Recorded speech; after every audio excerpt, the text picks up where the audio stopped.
Hello guys, आपका स्वागत है हमारे चैनल जेके स्टडी स्टफ में। आज की वीडियो में बात करने आ रहे हैं डीयू कॉलेज के ऐसे स्टूडेंट्स जो सोल, रेगुलर या फिर एनसीएफ से बिलोंग करते हैं और साथ ही साथ वो भी सेकंड सेमेस्टर में है और उनके पास जो कोर्स है वो है बीए पॉलिटिकल साइंस ऑनर्स और इसके अंदर एक बुक जिसको आप सब्जेक्ट भी कह सकते हो वो अपना है इंट्रोडक्शन टू इंटरनेशनल रिलेशन। तो इसके जो इम्पोर्टेंट क्वेश्चंस की जो नोट्स के साथ वीडियो वो मैं बना चुका हूँ, लेकिन कुछ ऐसे इम्पोर्टेंट क्वेश्चंस है जो उसमें नहीं है, लेकिन इस वीडियो में मैं आपको उस बारे में बताऊँगा। तो ये कह सकते हो कि ये अपना सेकंड पार्ट है इम्पोर्टेंट क्वेश्चन का, ठीक है, जिसमें हम जानेंगे रचनावाद से रिलेटेड जितनी भी इन्फॉर्मेशन जो आपके सिलेबस के रिगार्डिंग है और साथ ही साथ वो आपके एग्ज़ाम में भी आ सकती है। तो वीडियो को स्टार्टिंग से अंत तक जरूर देखना। तो चलते अपनी वीडियो की ओर एंड शुरू करते अपनी वीडियो। So without wasting time let's begin our video. तो गाइस, इस वीडियो में हम जानने वाले हैं रचनावाद से रिलेटेड जितनी भी इन्फॉर्मेशन जो आपके सिलेबस से रिलेटेड है और साथ ही साथ वो आपके एग्ज़ाम में भी कई बार पूछा गया है और इस बार भी वो आने के चांसेस है। तो देखो, रचनावाद के अंतर्गत क्या बताया गया, सबसे पहले मैं इसको रीड करूँगा और थोड़ा बहुत कॉन्सेप्ट आपको रीड करने पर ही आ जाएगा क्योंकि बहुत ही ईजी कॉन्सेप्ट है, ठीक है, इसमें ज़्यादातर समझाने की ज़रूरत नहीं है। तो देखते हैं। तो सबसे पहले देखो, हम इसके बारे में बात करने वाले हैं रचनावाद, ठीक है। रचनावाद में जो बेसिक इन्फॉर्मेशन है वो पहले मैं आपको बता देता हूँ। तो देखो, मैं रीड कर रहा हूँ। सीखना एक सतत मतलब ऐसी प्रक्रिया जो कंटिन्यूसली चलती रहती है। हम क्या करते हैं, लगातार कुछ ना कुछ सीखते रहते हैं। सहज, निरंतर मतलब कि कंटिन्यूसली चलने वाली एक सामाजिक प्रक्रिया है, ठीक है। ये एक प्रोसेस है जो क्या है, लगातार चलता रहता है। मतलब हम क्या करते हैं, सीखते रहते हैं कुछ ना कुछ, ठीक है, जिसमें सीखने वाला अपने वातावरण से परस्पर आपस में मतलब जो उनके वातावरण है जहाँ पर वो रहते हैं उससे आपस में क्या करते हैं, वो अंतःक्रिया करते हुए अपने अनुभवों से खुद सीख जाते हैं, ठीक है। तो इसमें ये बताया है कि मतलब कि हर कोई व्यक्ति क्या करता है, वातावरण में अगर रहता है तो साथ ही साथ वो उसको एक्सपीरियंस होते जाता है क्या क्या क्रिया उसके आसपास हो रही है। तो वो थोड़ा बहुत तो क्या है, देख कर या फिर जो मतलब कि उसको अनुभव करके ही क्या कर सकता है, सीख सकता है। तो हर कोई व्यक्ति क्या करता रहता है, कोई ना कोई जो चीज़ है वो सीखता रहता है, ठीक है। बच्चे अपने आसपास की चीज़ों से जुड़े रहते हैं। खोजबीन करना, सवाल करना, करके देखना उसे और अपने अर्थ बनाना और साथ ही साथ बच्चों की स्वाभाविक जो प्रकृति होती है, ठीक है, उसमें वो शामिल रहते हैं। रचनावाद सीखने सिखाने की इस सिद्धांत को कहते हैं जिसमें विद्यार्थी मतलब जो स्टूडेंट्स होते हैं वो अपने ज्ञान की रचना करते हैं, ठीक है, और साथ ही साथ वो क्या करते हैं, अर्थात निर्माण वातावरण से अंतःक्रिया करते हुए अपने अनुभवों से खुद सीख जाते हैं। मतलब वो ज्ञान की रचना करते हैं, कुछ ना कुछ मतलब कि नॉलेज लेते रहते हैं, फिर उसके बाद क्या करते हैं, उससे कुछ सीखते रहते हैं। तो इसी को बोलते हैं रचनावाद। मतलब कोई ना कोई चीज़ की क्या करना, रचना करना, या ये कह लो ज्ञान की रचना करना या कुछ नया सीखना रचनावाद कहलाता है। रचनावाद को सीखने का प्राकृतिक या स्वाभाविक सिद्धांत कहे तो शायद ज़्यादा सटीक होगा। मतलब रचनावाद को हम क्या कह सकते हैं, प्राकृतिक सिद्धांत कह लो या स्वाभाविक सिद्धांत कह लो, बात एक ही है। क्योंकि कोई भी अगर वातावरण में आता है, ठीक है, तो वो प्राकृतिक सिद्धांत जो होते हैं उनके थ्रू कुछ ना कुछ सीख जाता है।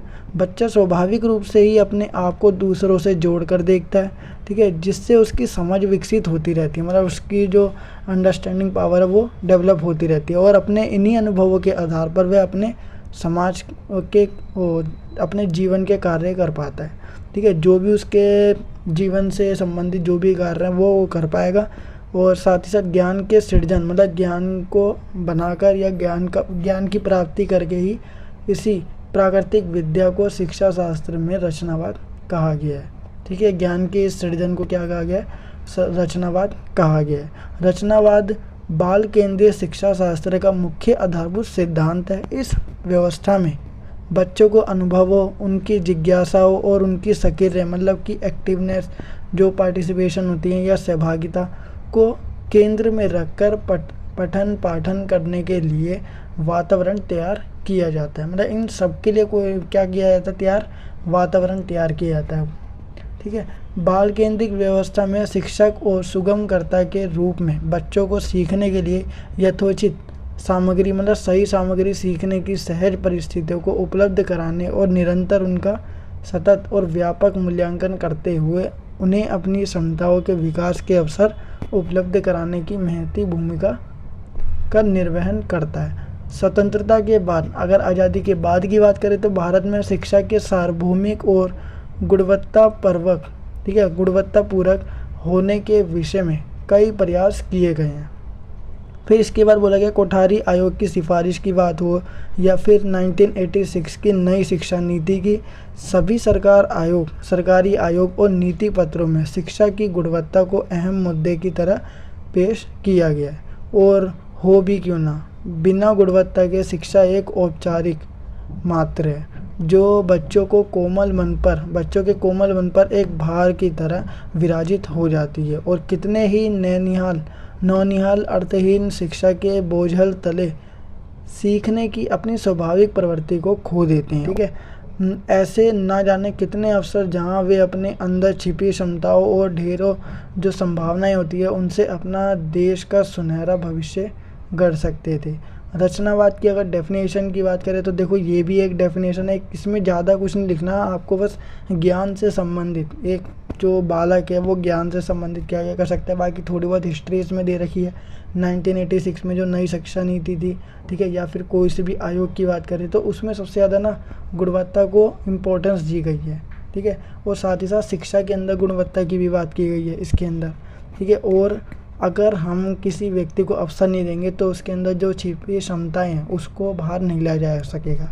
ठीक है, मतलब एक व्यक्ति कुछ ना कुछ सीख लेता है लेकिन उसकी जो क्षमता है या फिर जो उसके अंदर का टैलेंट है वो तभी बाहर आएगा जब हम उसको क्या देंगे, मौका या अवसर देंगे। रचना गुणवत्ता परक और सार्थक शिक्षा का वह स्वाभाविक और आनंदमय सिद्धांत है जिसमें बच्चा अपने सर्वश्रेष्ठ विकास कर सकता है और वास्तविक जीवन में अपने ज्ञान का सही मायने में प्रयोग करते हुए कुशलता पूर्वक जीवन यापन कर सकता है।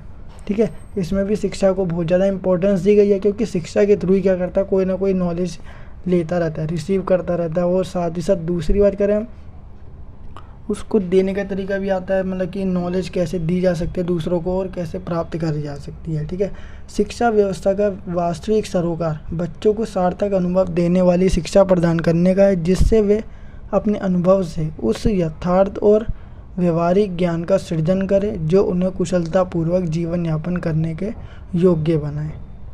ये बहुत छोटा सा टॉपिक है, मतलब कि इसमें क्या करना है आपको, जो ये क्वेश्चन है, अगर ये क्वेश्चन पता है कहाँ पर देखने को मिलेगा, आपके एग्ज़ाम के अंदर जो क्वेश्चन नंबर है 8th पर 4 ऑप्शन आपको दिए गए होते हैं, उसमें से आपको किन्हीं 2 को करना होता है। तो 2 में से आप रचनावाद वाला जो कॉन्सेप्ट है वो भी छेड़ सकते हो क्योंकि आपको ये 1 या 2 पेज में या 3 पेज में इसको कंप्लीट करना होता है। तो ये थी आज की वीडियो। आई होप गाइस आपको ये वीडियो जरूर पसंद होगी। अगर आपको ये वीडियो पसंद आए तो वीडियो को लाइक शेयर कमेंट करना बिल्कुल ना भूलिए और साथ ही साथ अगर आप हमारे चैनल पर नए हो तो चैनल को सब्सक्राइब एंड बेल नोटिफिकेशन पर क्लिक करके आप हमारे आने वाली हर वीडियो की नोटिफिकेशन को तुरंत प्राप्त कर सकते हो। सो गाइस मिलते हैं अपने नेक्स्ट वीडियो के साथ। So thanks for watching this video.